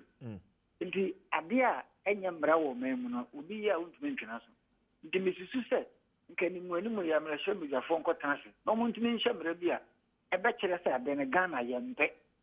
It is a banner say Amrada Hodia, and you will be in twin Samran on you, dear. The next my venture. From Pomon's with us, and Abu Samba, I'm as an Abu. I see the Fashion into an Abunsu. I was out of my Nanabiba, Mr. Alan, see Mr. Mompa. Yeah, me can say. Me boy, that country of punishment like Kaumudaban, the bomb of Basso. When you go, I saw my father, the MPs never sermo. Who are feel sad, sad year way, for them. Now for so come the Sabajum or dear, what of it? Because I deal when you coupon, what dear. I was a deal when you coupon, a single sign of mine. And no one say you want you one free, one say you go to your name, one say you petrol your coupon, a gadum yay. Sabu should dear way, ever your Nema was saying, Bronica, ever fallacy, that be, let's say, MP, Omano, equitable. Omano cockrum, some, Mount sketchy. I'm a give my own man. I heard that channel. Okay, but that's it. Young fancy Hanafi. Mamen called Bamboy Atom. Ewa Homan, so Atom, Aquaba. Bibiabo Cordia. Yentil, you are on. Yentil. I'm about your LGBTQI and CB or Diabase, Ghana, and say, and no Kwana, they are Ghana, Humberto and Kwana, and come to Roman Panis and Jai, and pet. Because if you have my and he did that. And the stress is Roman Panis and Kwana, any MPs, no, when you feel a crowd, because Ghana classifying was a Christian country. That's a classifying was Christian containers, a Okoba Busu and Yampon Pesa. Oh, Atom Kafra. Also bet me. Mamisha, Kwame free year about man, so Kwame Otiminka. Yeah, Pacho Metal Kappa. Good. Ujana found a pay, Kwame. Pacho make us a free tackle. Kwame into you. Pacho, more program, no, Muyana no pay, the American is very good. Yeah, that's it. But there is a Ghana from penny for your shots, and you when he said, Sir, Abrofono said, say, I'm quite rich if I ain't me, Mobrana. So they're not father American or not that's another canon. Or say the necessity is the mother of all inventions. That's right. A bra, a hot trap, and then say you so. They catch almost said this one is a no. Now, the person may catch a sorry for them to say, I don't say, yeah, sorry, and then Muslim asem. You know, Ghana for us, how are they going to live their life afterwards?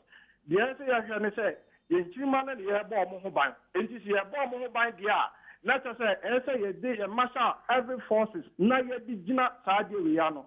Said the Baya, you bring your procreation in the future. Now you Mabet, maybe as no Mabobra. And Saudi Arabia, it is to extinguish every human being from the earth. But as you know, query, you name penny for the shower, say, yeah, yes, Obrana, yeah, Bonia money, right. Thank you very much. Thank you very much. Isaac, Abahman, so Isaac, what's the Good morning. Good morning. Ujina Hina Kasana pay, Isaac. Pacho, my first visit to Mexico City. The donor from Nigeria. Such a Dumas, Yentu, Ike. Yentu. The Pacho, the Mekanfas are LGBTQI. And they say, Dana Hana Marina, I him. It's here, why? We say, we are known to be Christian. Sadia Mokofa by the MYN. Like, what say they're not a teacher from Legono, lecture Kaya. No boy, pass, we shouldn't depend on Mofubia asset, Omona, Amo, HA, so we should rely on them. They depend on their Tangiano. There's nothing we can, we went to them Kofa. Jadia, Ebeya, Emma Sadi, Emma Sonase. I did a depend on Mosedia, I don't see a Ghana get to the same. A decided in free equum. Because it's very obvious a Christopher so a bonus so. Most of all, so even traditional rulers are more so. They can say president and ministers and MP for them work on say so open ballot in the more support. Because it's very rare pass MP for them parliament. But that's Isaac. My first female caller, Augustina Abahman. So I get to me. Good morning. Good morning. Bibi Aboko. I don't for your Yamisha program. Amen. Amen. Okay, suffering Augustina. I plus. Okay, suffering. Tina. One person, I saw him penny phone and come and your mark on one to. I have one come with Sodium Montgomery. No, say I share ya, did the two again of Krum has. You see, I sign a to my end.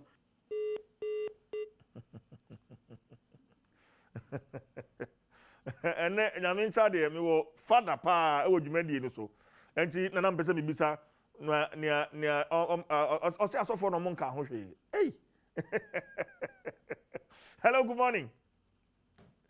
Hello, good morning. Okay, Obiama Humano so. JB about Humano so. Hello, JB Utaminka. Yeah, Metoka. JB got a friend. Good, Yentu, JB. Efe. JB Dumu TV no. Okay. Yeah, one more to say. Christopher, who call Romans 1:21 to 32. The Wadi Yeswaka. Nihose. Enam Jinisem ne Bonia ye dinti. Tafoni na kosayemu. Ghana for a Christopher. I didn't think I was say, you be a hundred way. And you say, I did just for a minute. You can't want some kurawa. It's a massive no. Okay. Yeah. There's a question that maybe it's a father. And the parent to be a joy prime.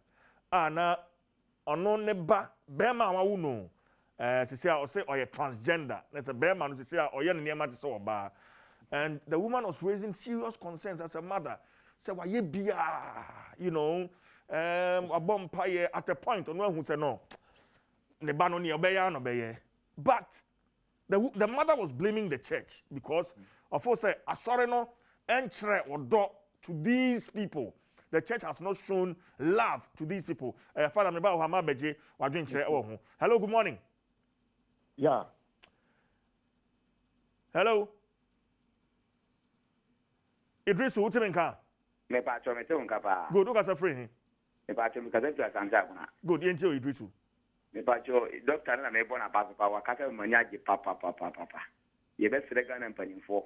saa sɛm yɛ abai paa deɛ yɛsrɛ wɔ mo ara mo mfa saa de wei ɛmma wɔ Ghana ha na wɔn de ba deɛ a ewu ne ebewu wɔn create problem paa na ama yɛn te yɛsrɛ wɔ mo ara mo yɛbɛsrɛ Ghana aban nanado ne mpanimfoɔ adeɛ nyɛ mmemme ekua ni adeɛ nyɛ sisi paa yɛ fɛ a de bɛyɛ ndwuma ɛhɔ na ɔmo nhwɛ ma yɛ na saa wei de ɔmo ntwa mfiri hɔ no sɛ bɛyɛ bi nyɛ aduane adie mɛ ho atɔ yɛn saa lesbian ne ho ahwan de ɔmo nyi mfiri lane mu koraa na ɔmo mpɛ kwan yɛ kɔ so ɛbɛnyɛ aduane adie mɛ ho atɔ yɛn ɛne yɛhwehwɛ yɛnya fɛt mpo kora ntɔkɔ yɛdeɛ wokura sika kora mpo kora wonya bi mpo ntɔ ɛhɔ na ɔmo mfa ɔmo ani nkɔnkɔhwɛ sɛ ɛbɛyɛ ho bɛtɔ yɛn na saa nneɛma ne wɔwɔ ni ɔmo ka ho asɛm deɛ ɛnka ho koraa yɛsrɛ mo ara ɛnka ho koraa yɛsrɛ mo a medase mame nkɔ ho Joshua aba ahoma no so Joshua ɛte sɛn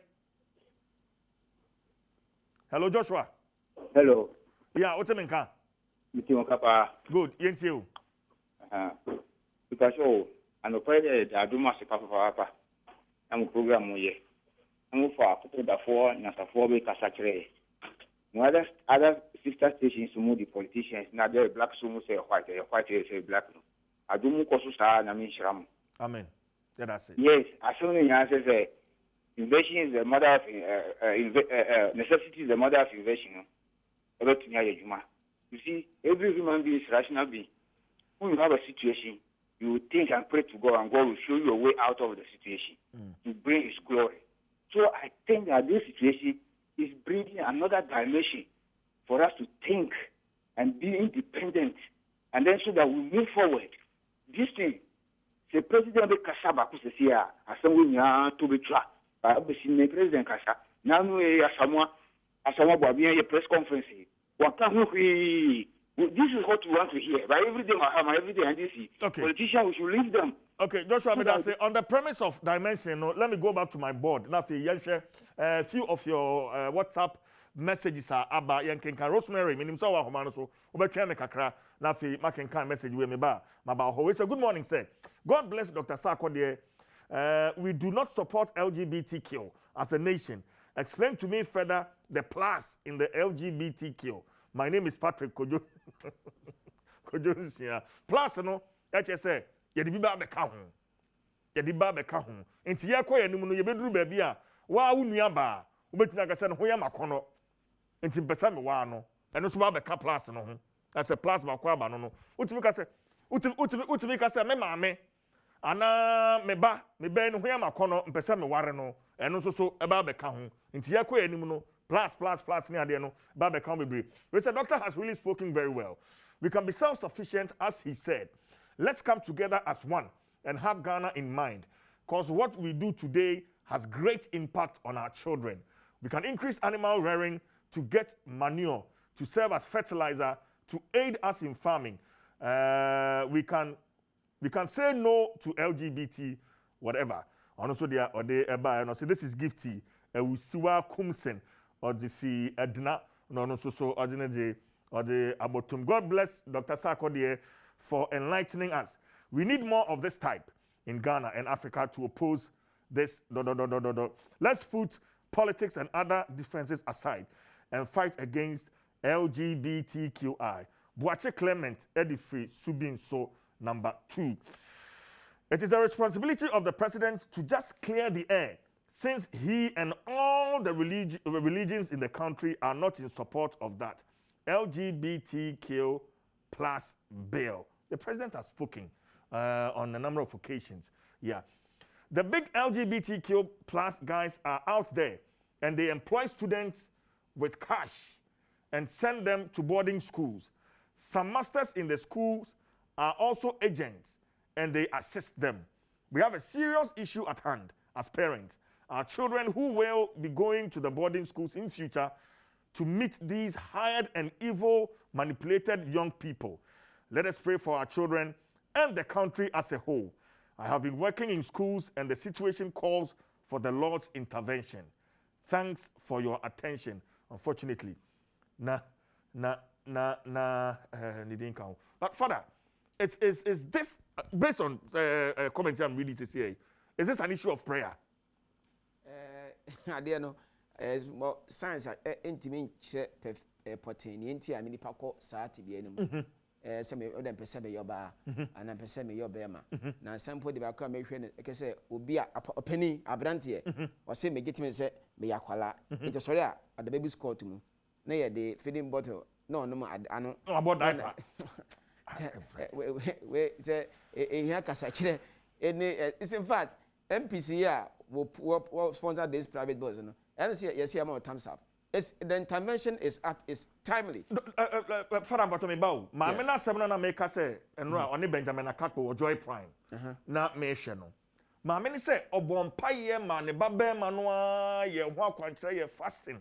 Fasting in Mubako, he heard an audible voice. Said Nebabe Mano, I created him in my own image. And at that point, you know, Jai saw Mompaye because Nebabe Mana fe oyen hon obano. Say Nyankopon ni su ne ne seso eno no into giant piebo. Can that be true? Oh say adibo high we look at the various facets. Enya wa we nko anya mpabo kwa na de beye. Obo mpaye no. O se bia oba ne kosa ati bia ne mo no. Ompo so bia mpo bi hu. Ompo so bia abete.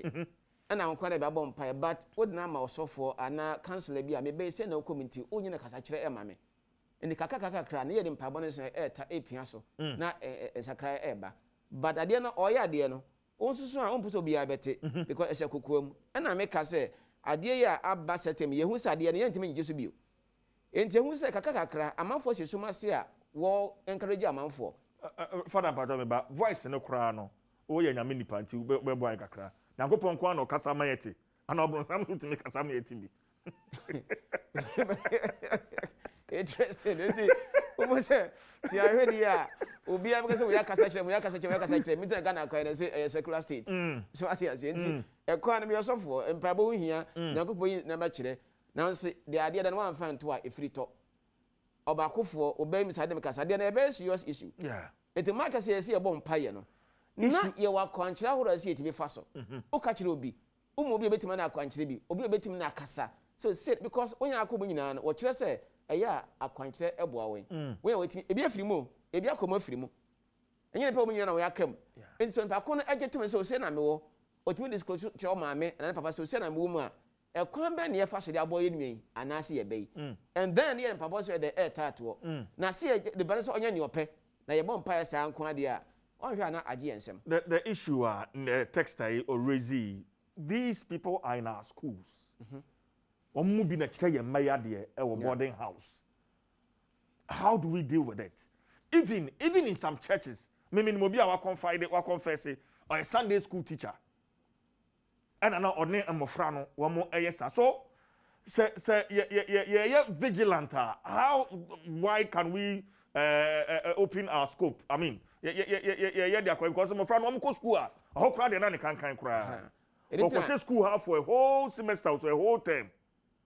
Obeba no na bema enso no afiase ka lip gloss na fe we afiase dandan ho a kakrakra afiase fi school ho father wo se sia na emre bi eni ho na ma ebetimi eni obi adi se o si cheni o school mu na obi akoko school mu na o twenkrofo akosa ade nim na isi ye dem na isi na be se emra na ye timely nti emre ye be boa yen tu ye teacher ni kra mo se ebetimi ahwe schools mu nim so that's where is the breeding grounds and then say okay so bi ekosa de we mon teacher ni bi ekodi obi enim ana owofu bi ekofa nkrofo bi kofa konsa these are the sanctions available etenye hu se ade na ekese emra na aba no se wanya careful ebetimi emra de entimi nji obi a yenyintom but to be like extent no ebetimi aboa ma ehu su ekwan bi so no ehu a ejina se say the panier papa because a goodness that depends on the fear of punishment is not goodness but cowardice it send ebetimi yama onipa magi atom se ade we say na say me ye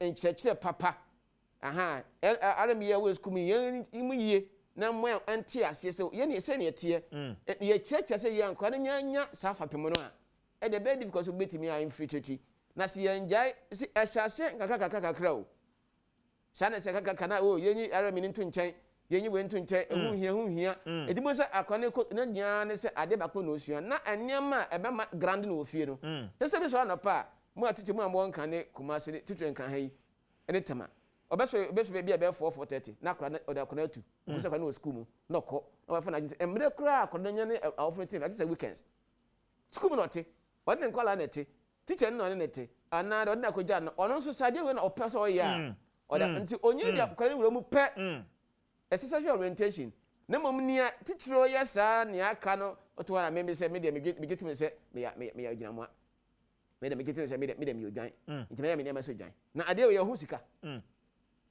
ana Musika ya better to say best social media so it can be to that extent. Okay. Dr. Sakwadi, em say command to say a shifting the kakra bi ni nyina so boa. E bia person the kakra so nia ekoso wo your schools ahodo nim and how we can keep an eye on our kids. Enkenka abra wo mo ya ja wo mo ko school. Yenni honmu ebi. How do we deal with the situation? Doc.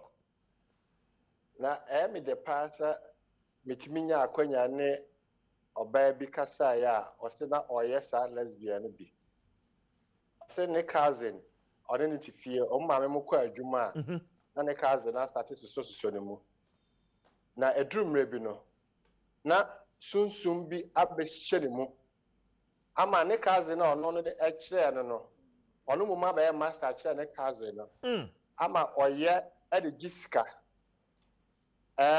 almost say so shia ne yonko ba no a lesbian bia just by eye contact no ohu na ni born so in fact sabi you pay for money mu a ne panty a hye no kra no ohu e o sunsum na Ghana mpanyimfo emma bia ono na play be my role no Ghana mpanyimfo emma bia omo befa no ema na okọ ni omo ko di agro wo mpam omo wi omo tua ne ka da bia be fie no na o sika na ofo nso ni bebe onye sika ni free na ono a ne kaze no na report no ema omo asori pastor said say no omo start here na bebe a ne nua ba ko na di adure die this omo so ni munya sa ewuo mu an no enti e mo bompa ye ma no I want to feel any so.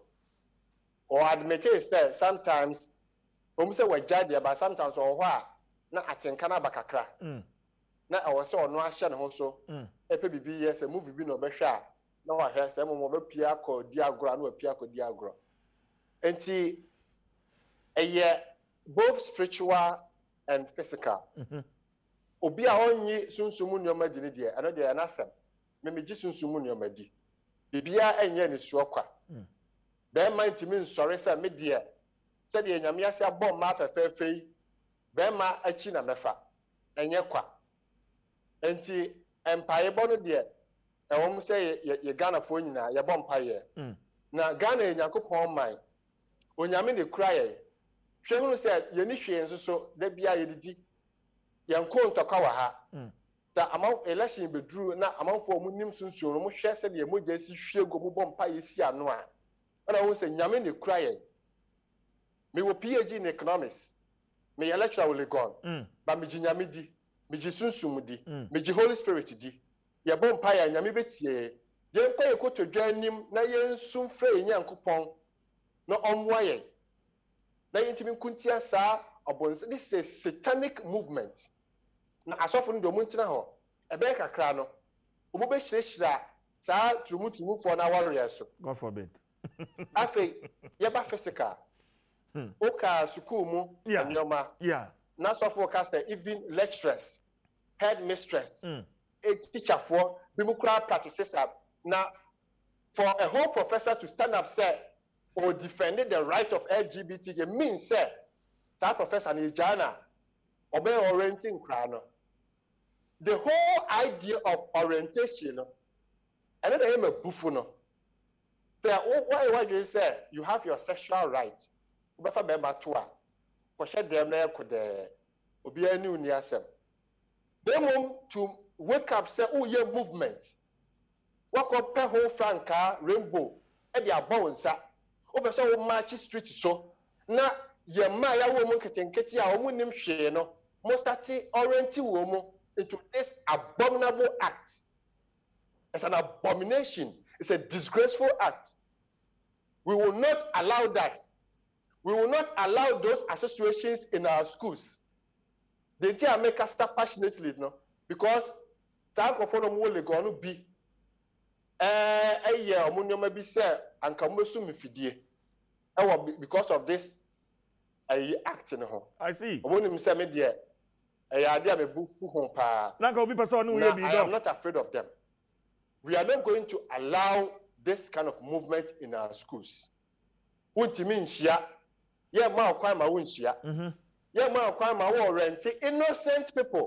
Innocent people. Okay, but Doc, what's on about? School. Doc, what's on about? Innocent. Doc, what's on about? No friend say you could share empty bra. Me ato yogurt. Me ato way. Now be a here ska. You the scam me a dada womu. You do mako. Okay. Empty mesre say over some question na. Yeah, I'm a question. A private members bill no. But you say what came for 15 academic source and some penny for now. One share memorandum against that bill no. I'm feel say the punishment in the bill no too harsh. Sana uhuno. There is no punishment for an abominable act. Too harsh. God rained fire to kill people who did that. Was the punishment harsh? Yes. An abomination. Nyame speaker of parliament. Me bomb and sema speaker of parliament. All right, honorable Babin. Me bomb and sema. Nyame na maye at this crucial time. I'm going to push his way around our neck. Nyame nipa. He detests it. He hears the voice of God. And he is so much angry. And I am angry about this. We will not allow that. Okay. There's no punishment harsher than obi our community abomination. Yes, say. We say you're right here. Show them there. Okay. Obi to be mad with them me say. Okay. But the whole idea of movement, no, dear, over them. And harsh. We have to stop this at all costs. The man here are workers and say, the plus national and say, you're vulnerable. And I weep for those professors, those lawyers and those professors who are saying that you're vulnerable. You're more for a day. You're vulnerable in the society. Are they? Obi a transgender no kwa na ema bufuo no say bema panyini was say me ye me ho say akra na akofa feeding bottle na etwara no na obo pampers na otiwo na yakofa nursing mother hwe no say no order baby scotch mu say me trans aging say bedu me bi ne trans degree omo nwie degree omo say me so identify with omo degree bedu ne trans lawyers onye lawyer or say identify with lawyers bedu or say you trans journalist onye journalism or say me identify with them bedu ne trans ne sa anti plus na abehye ho no ebeko sa bedu me bi no mo de abubuafo abeka ho sabi enua no mo di dem abeka ho ye wo transfer ni bi wo abrochi omo say or say I can't say, or Philistine, or transable. And so on and now, you say you're trying to you're trying to not on them crow or you're transable. Some question same way. And if I say about or may more now. Okay, not that's it. Near the omo, I can't say, one person who by a dance swabaka home. Now I one transfer one incest. No, most swabaka home. The plus next anymore. And then they the most dangerous thing. A bedroom maybe no. Near the Kaya phone that becomes so much vulnerable. A bedroom maybe no. Near the here for 77 more for Abeka home. Bedroom maybe no. Ghana's population of about 30 million. No. Not this LGBTQ plus now. At the South, Kofoning Abeka home now. On population increased to about 28 million out of 30. Now you are young to be a catupe. After now, I have forced that compulsory. Open admission a colleague why say kofa be mato asana ya mo admission say ya ntrase ahwe ye ni anhwa na obi ka say employment yen ka employment one sem na my we asma ye ka na answer obi di man no was the first call was say LGBTQ no I know the be ma Ghana your problem na akodia ene ye yintu bra basre sa was say no be solve your problem na dey ene yintu me so ne ye adwene say problem e wo Ghana ha nyina no ye list economists lawyers politicians, doctors, journalists, obiara listen to the famra for 1 to maybe 1 million. Say ya jitum na sa abrafo say ya jatum no mbe solve your problem nyina ma ya na ya nyintum. Na mum say nya dia e betima solve your problem nyina dia ene enyam brasem yem ontungu. Na obi ka say employment no. Ye link this resistance to LGBTQ na movement na. We will be able to do the domestication na yakana. Ghana GDP ekọ anymore and so yentimi create adwuma wo man adentia the foreign dominance of our economy. And it is omubufu no mo si yanyin to won so mo ne ma akọ hey hallelujah praise the Lord because carpenter ni no they say ebetimi ato ne nyoma Ghana ni na oye mpaboa no ye beto ne nyoma okay Ghana ni na oye nsuo no ye beto ne nyoma obebi adwuma mu obefa nipa bebre employment no ebeba o man mu Ghana for benya we cry there I opportunity amaya me say it is an opportunity for us to develop our economy.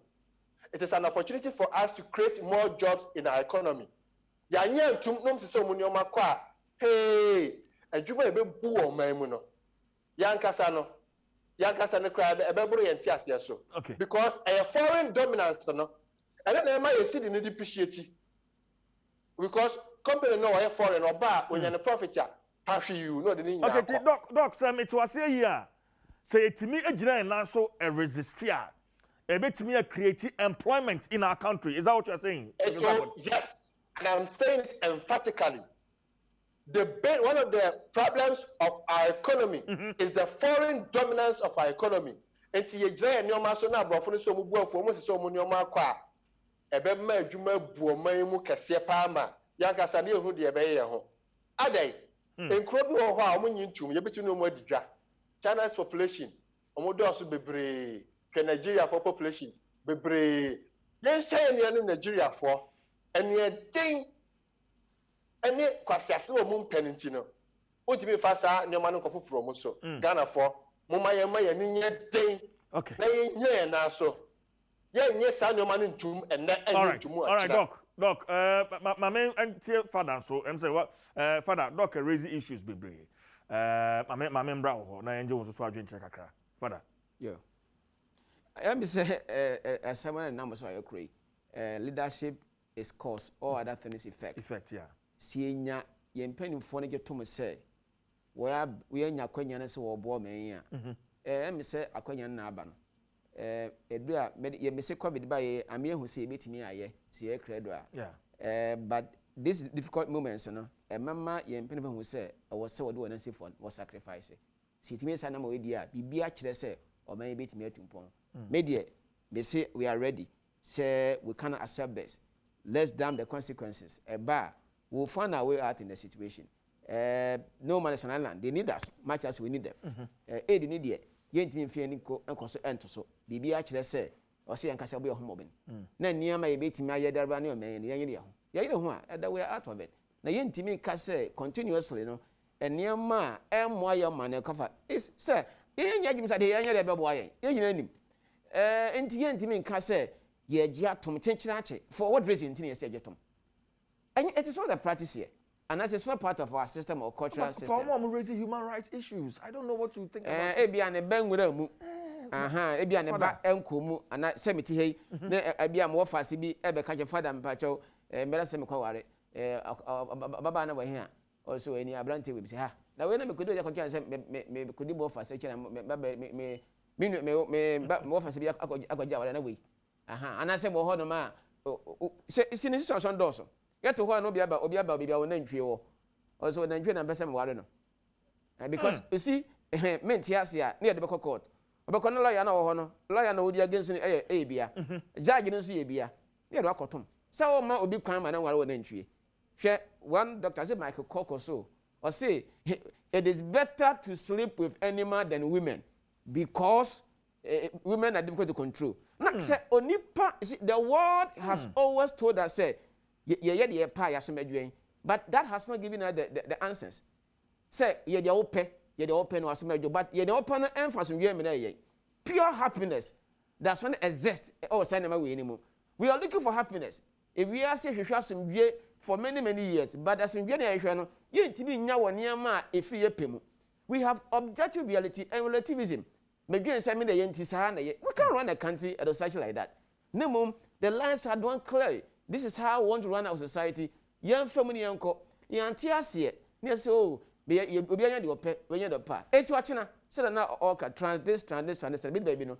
Now and maybe na we know that these are the borderlines. We make sure who cannot go beyond this. Let's begin to work. Say this. China yeah, internet China for they control it. So what's happening? Facebook China say because when we say we have to control our society and control our identity into what a kind of fossil we are control system. And to say Bibia, you better to you better sadia, young baby, you better hospital. Now you may be free and they are crop. And for me, the churches have spoken. I mean, Pentecost for my club, Pentecost for say, Picua, about 2 for an idiot. I one idiot. Like I said, it makes you say the campaign. But Father, do you see some failure on the part of the church? Sunny, I would say, go for big cake. Say, sorry, no.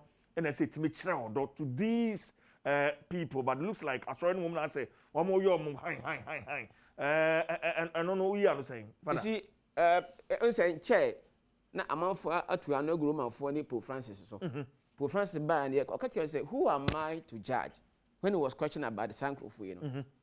We can hear somebody can your money off as somebody can. Yes. He ain't can be a year than he can. It matches Adiana young penno.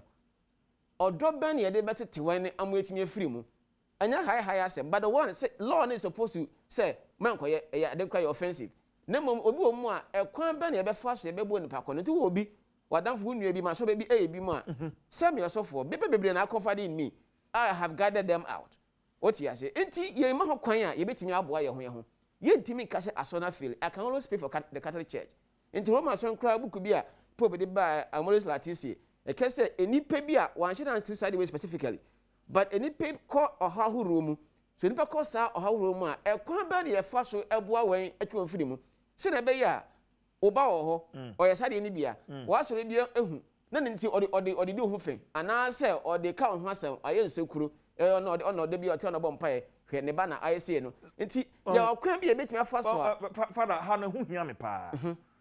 As Christians, yes. How do we love the sinner whilst hating the sin? It's very, very important. Yes. How do we love the sinner? Nipa no yes or sa to be no penasemo. But nipa no no yempe. How do we do it? Because any sadia stigmatization ebeko so sa. Anya de no so so yakọ nsa so ebeboa. Father, as a hypocrisy nya twon e doso yen tem. Hypocrisy ne doso. E doso dodo. Okay. Che bra covid ba yempu. Esu nya covid bia kan na yen fan ko kese se covid ya se ya le obi nya no aye boni bia na. Enti the statement na wo kura mpo obi nya covid na obo na ode ate na spread obi akosuban we mu. Ebetimi ato obi a hwe se wonam na hu se prison si ho no ma. Don't think it's for special people. Presidents have been there, bishops have been there, priests have been there, politicians, diplomats, lawyers, Zuma, former South African president, Osho. Yeah. It is your dream, sir. Who prison war a ya abonia phone call, Chaco do how you abonia for na. Enti, I bet me at all. Bibi bet me all into it. Oko Roma young for do, Kekedi. When he came as a banner, biano. He came out openly to write, say, I can't disown my son. I thought that was very good. So see, because Onipan is having identity crisis. In this situation, how do we help them? What pastoral measures and you go for my person your boss and for now when you will be a penny only the biggest sinner. It will be a person here and no home Bonia how was you there? Oh, maybe you are not involved in this. Also, maybe you welcome will be. Maybe I will cause abortion. Maybe I will this or that. Maybe I will hear there. Maybe our accountant will be moving the zeros. Also, they no. Sika ya fenye lolo kwan ya fenye hospital no. Yes. What di? And I'm say crop pointing no be ahochirenti okopie mu. If you see and you be brain no the real effects in ebi nie. Yeah. Senka yeti o man mu ana Canada Japan na kana say me so na bo say ne be wie school be meneda. Ebra no na ye adwuma. No be wie school Ghana ha. Enfia 9 onye adwuma anya. Enti onye adwuma anya oti abra no tabako interview no say ono no na onye adwuma ya menisika ene 1000 or 2000 5000 into not what you pay nya enti adwuma so comply onye bi nye obe ne dai so you see internet say ye nchichiro man ye Echiche many ye, no management more hodama. One back say, Beji 500,000 get involved in this. But because Onipa, we say, oh, you want to survive, it is easy to convince a hungry man with money or with food. And yet, Timia system year, no man 40 me, it's a brochure or what one, so pan or question because the man or hobby when you be aye.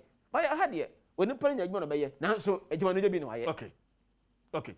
Right, Adom TV Sunni South now take our 94.7 FM now to you medi and you go so dey bro ma yen twa ho kakramra ye ba Father Japan e wo me ha menche ha studios South na Dr. Sakode and so e wo zoom ni so ye kwaba na fe ya be and on the morality side na fe ye de medi ni na abana we medi ni CJ ye ba sisi ya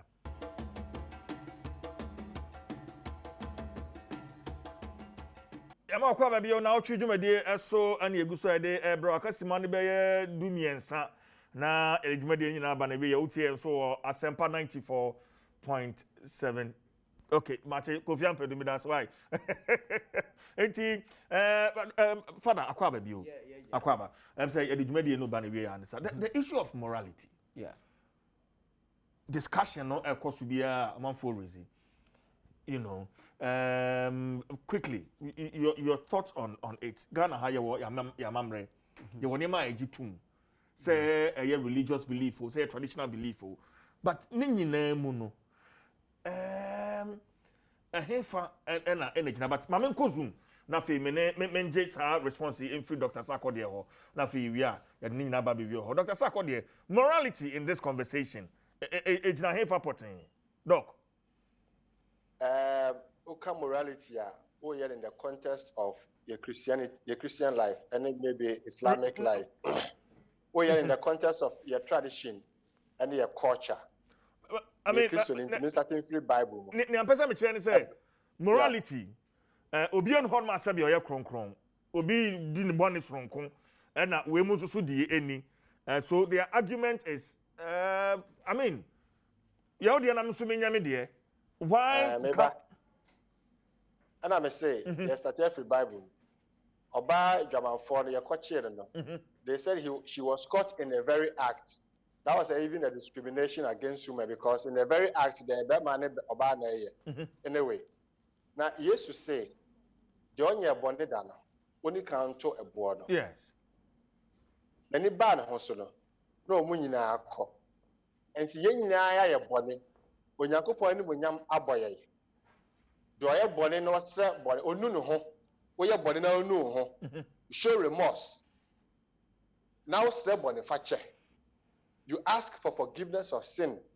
In your coupon say, I am no for say or dear bonny ebeche. Now we are catching our bad say, but bonny acho. Where are your accusers? Just when you know what say, go and sin no more. In your bonny, I slept on the fache. LGBTQ for say, a your moon right. So by a bonny. Omunya nuhu na enya nuhu china. Eno ntino. Omaya magye so mbaye ho rainbow colors. E dia bobo ko ja bobo muti ni omunsa amachi okrom because omunya nya sa nuhu no. Enti ya boni asre body fache. Any nipa why na dwen say and right so by sa body no. Difference o na difference in him. In our laws there are rank. Boni biara the punishment in the laws of this country. Who we are there or punishment nko. Ukum nipa or punishment nko. We are punishment nko we until 1 year, 2 years, 5 years. We salo we back the whole punishment to her and to rank. Okay. Even in the eyes of God. Even in the eyes of God. Boni na so the rank ho. Boni na the rank ho. Sa sodomi boni we abomination. Who did you atema enya abomination? Untimi fan to so akotwa obi board ye ho. We dey abomination. Okay, Dr. Sakode envacho ebre ni nti. Enya ye boni no. Whatever my yes, boni fache we mu dey omo say. Okay. You mo right. Omo nya nuhu. Anu nti ne sa nti no ye adwire enne ene ye daache ho. Ya market no omo ye sofi wa no omo nim nyansa nim hwe no. yɛntena se ɛma saa sɛbi nkwasiafo wɔ mu yɛda se Dr. Sakode ɛmfo madwene ɛmɛhyɛ saa nneɛma nim yɛda se papa yɛda se Dr. Edu Owusu Sakode economist and yɛne no atwetwe nkɔmmɔ ɛwɔ yɛ Zoom ne so all the way from Egypt. Father Mamembra also. Yes. I'm saying on the issue of morality, what's in your docker can in and from every also. So we share philosophy of ethics here. A case I wouldn't mean foul lady back and Cassa and now the FAPM, ama morality. Okay. Your Cassis is say Ghana high, your family move for the year, and now Christopher for the year. Christopher can see a Roman for any old Protestants, what this. And you can say, oh, yeah, my, but Yamyadom, a high dear. You who say, you know, when you know, and I get to say, siding with the idea, pet. Okay. It is the grounds is established say Ghana ye hwe ye asoma horo wo mu no ene ye ankase ye wa ye enya dia ye pe na say why na say esi and esi okay it's just as simple as all that. right but that's a Reverend Father Bright Kingsley at Japan Kennedy at Japan sorry and obeka me ho ewo studios ha ewusua enen kobo no ye fa ni nyina nsia mgidi say yesua ne ma bebre na afei yada Dr. Edu Owusu Sakode enso so as within the Chief Jerry Force in production team. Wilbert Ampedu Priscilla Nana Yaudachi Hene and me camera me sound MCR Obia Yado Bibia as a Mamuti and Wasempa 94.7 FM so Yadamase. Within the Chief Jerry Force and Nnawotwi Yi order say I'm already free say the price for greatness is responsibility. That crowd.